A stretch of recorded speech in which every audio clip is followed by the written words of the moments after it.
Dan jangan melihat kepada yang di atas kalian, karena hal itu akan membuat kalian meremehkan nikmat yang Allah berikan kepada kalian. Ana ingin mengingatkan bahwa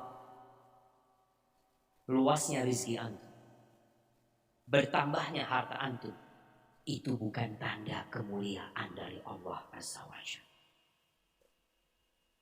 Ketika seorang jabatannya naik, pangkatnya naik, followernya tambah banyak, jangan merasa itu kemuliaan yang Allah berikan. Allah menceritakan tentang orang-orang kafir, orang-orang yang tidak beriman.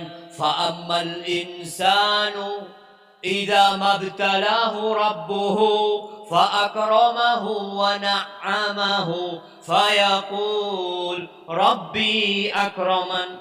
Nih orang nih, kalau diluaskan rizkinya, dikasih jabatan, dia mengatakan rabbi akraman, Tuhanku memuliakan aku.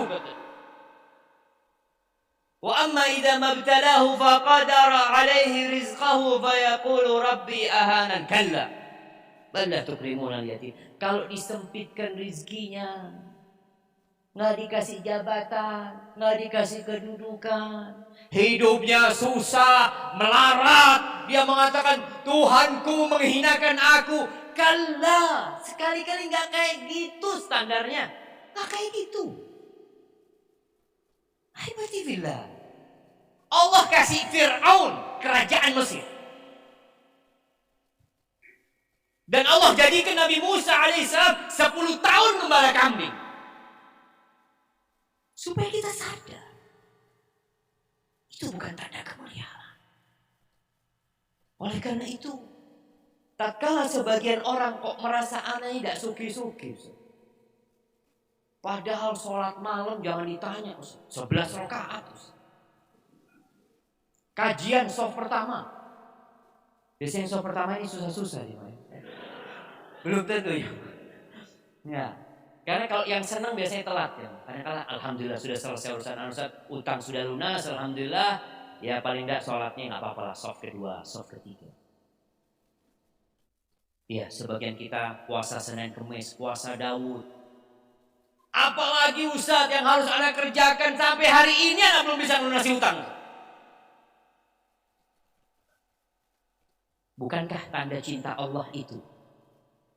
Idza ahabballahu qauman ibtalahu.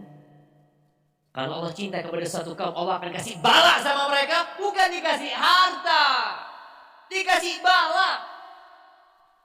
Antum bisa duduk di saf awal, itu nikmat dari Allah Azza wa Jalla. Disebutkan dalam sebuah kitab, ini mungkin kisah Israiliyah, ketika Nabi Sulaiman, kita tahu Nabi Sulaiman kerajaannya tidak akan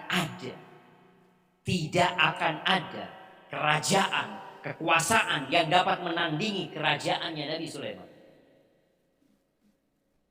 Ketika Nabi Sulaiman lewat dengan pasukannya, yang pasukannya terdiri dari bangsa jin, manusia, burung-burung dari atasnya menaungi mereka.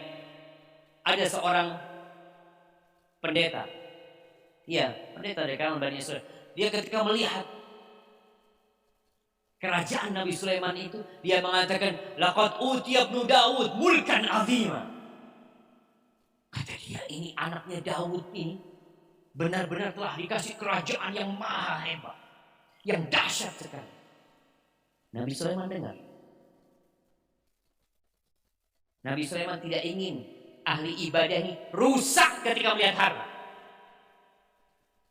Maka disebutkan dalam riwayat itu mengingatkan Nabi Sulaiman, la tasbihatun wahidatun fi sahifatil mu'min khairun min mulki Sulaiman. Satu tasbih, ucapan subhanallah di catatan orang yang beriman, itu lebih baik daripada kerajaan Sulaiman. Kenapa? Tasbih itu akan tetap ada dalam catatannya kelak sampai hari kiamat. Adapun kerajaan Sulaiman, yazul, hilang. Kemana kerajaannya Nabi Sulaiman? Kemana angin yang Allah berikan kepada Nabi Sulaiman?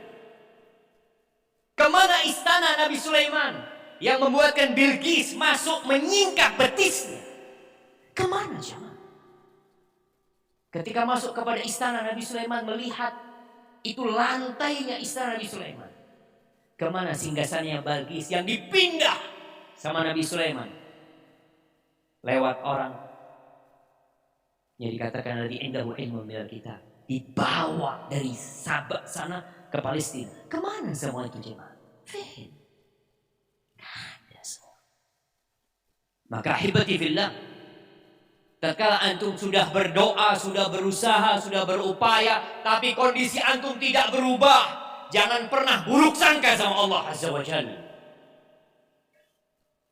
Tiap hari kita mengatakan Bismillahirrahmanirrahim, dengan nama Allah yang Maha Pemurah dan Maha Penyayang, yang Maha Pengasih dan Maha Penyayang. Allah itu lebih sayang sama kita daripada orang tua kita. Allah itu lebih pengasih sama kita daripada seluruh penduduk bumi ini. Antum lihat bagaimana Nabi Ayub alaihissalam tatkala dikasih cobaan sama Allah bertahun-tahun. Nabi Ayub itu pernah berada di puncak kekayaan, puncak kehormatan, menghormati manusia. Orang itu menghormati orang yang punya duit, ya Maya. Kita melihat kalau antum mafi fulus, ya kurang ditoleh sama orang. Tapi antum datang dengan mobil mewah, orang langsung monggo tafadhol. Ya. Allah ambil semua kekayaan Nabi Ayub. Keluarganya habis. Plus dikasih penyakit yang menjijikkan. Sehingga orang-orang itu gak mau dekat sama Nabi Ayub alaihissalam.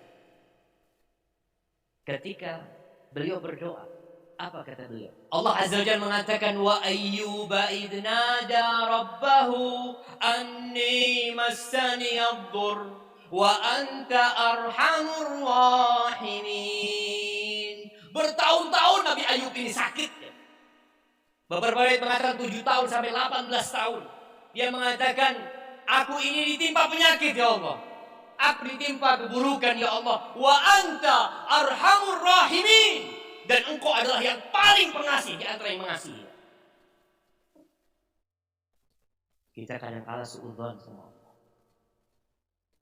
Karena kita merasa ini ibadah sudah benar ya Allah, kurang apa? Banyak kurangnya kita. Dan boleh jadi Allah tidak melunasi hutang antum supaya antum lebih banyak pahalanya. Boleh jadi ketika antum jadi orang kaya, antum gak hadir di majelis ini. Kalaupun hadir, afwan Ustaz, anak online.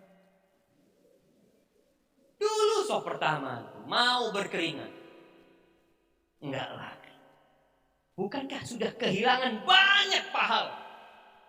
Orang itu melangkahkan kaki ke masjid, ditulis pahala jamaah, diangkat derajat, dihapuskan dosa. Duduk di majelis ilmu, menunggu sholat, itu dianggap sholat. Antum harus berbaik sangka sama Allah Azza wa Jalla ketika kondisi antum tidak berubah.